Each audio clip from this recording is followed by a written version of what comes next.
Hurricane Ian is at the very top of our top 10 weather events of 2022. Ian was the 6th Category 4 or 5 hurricane to make landfall along the Gulf Coast in the last 6 years and is tied for the 4th strongest hurricane to ever make landfall in the state of Florida with 2004's Hurricane Charlie. Not only were they the exact same strength at landfall, they made landfall in the exact same place and took a similar track across the state of Florida. Ian left a permanent scar on Florida with its intense winds, massive surge, and torrential rainfall. But it's not the only location that was impacted by the storm.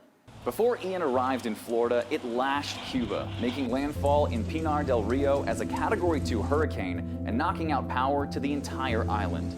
We're definitely in the core of Hurricane Ian. You can hear the roar. It's a steady roar. Ian then rapidly strengthened into a Category 4 storm in the Gulf of Mexico and moved toward Florida.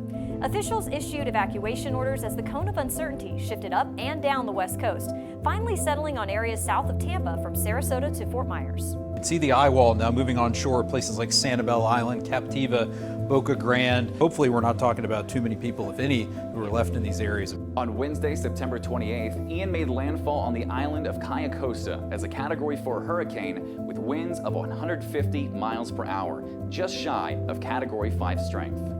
Guys, listen, it has went downhill tremendously over the last 45 minutes or so. Wind gusts up to 140 miles per hour were recorded as Ian made a second landfall at Pirate Harbor near Punta Gorda. Yeah, I don't know if you see buildings that just destroyed off in the distance there. I don't know if you guys caught it, but we just literally saw 3 or 4 roofs fly through the air.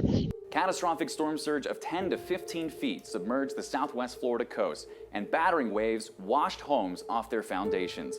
Roads and bridges were damaged, including the Sanibel Causeway, the only way for people living on the barrier island to access the mainland.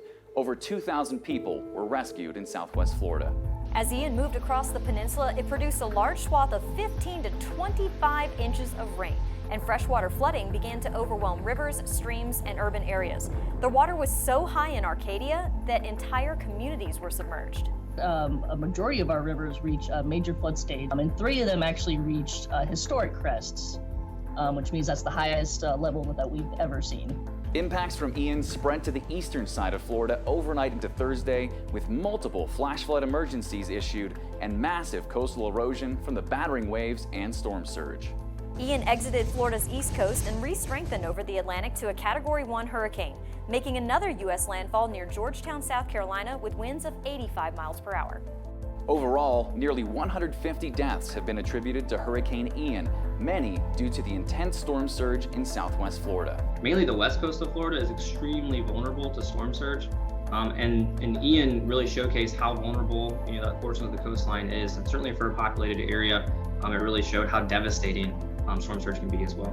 FEMA alone has spent over $4 billion on recovery efforts, though some of the hardest hit areas may never be the same. I don't think I've fully grasped the entire thing. I feel like I'm on a movie set. So I know at home that probably sounds really weird, but this is our home, and so it's devastating. You can find all of our top 10 weather events of 2022 on our website.